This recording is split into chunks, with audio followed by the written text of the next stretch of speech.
Hey. Lick it.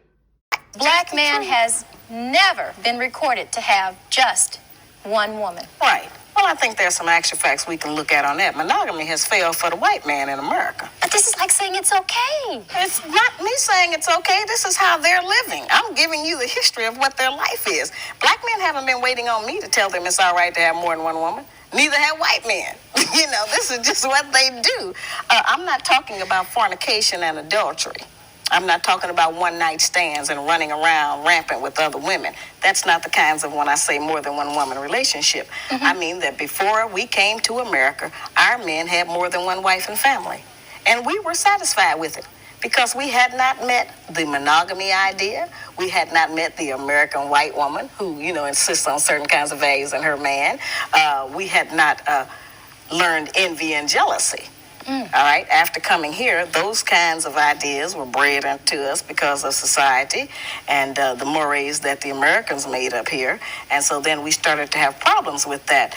But I think that since it is apparent that most of them, not all of them, it's certainly up to the man, do love more than one woman. I got tons of mail.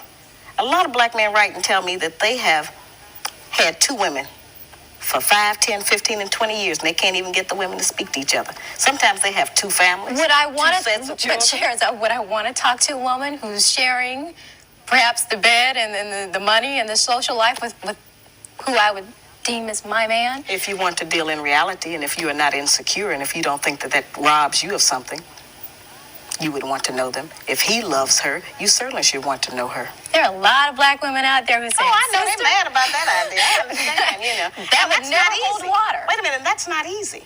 And that's a frightening thought to most of us. And I don't like that. I'm not for that. I'm in agreement with everybody else. Our men ought to just have one woman. But that is not the reality. I'm trying to get us to deal with some reality for a change. Stop dealing with fantasy. Stop dealing with television. Stop dealing with imagination of how we wish things were. Let's deal with them how they are, what it is, present tense. And but because that's happening doesn't mean I have to like that or want to accept that. No, that means that you can live in hell. That means you can live in doubt. That means that you can always be checking on your man. That means that you can be insecure and be, tearful. And that means you can be disappointed when you find out the real truth. And you don't want to have that in your life. None of us do. But in order not to have that, then we have to deal with some reality and recognize that men are not limited in the way that women are. Men are able to love more than one woman. I'm not talking about, as I said, just a random sexual relationship of fornication and adultery and all of that. I mean that there are many black men who have children by more than one woman. What is to become of those children? They need their father.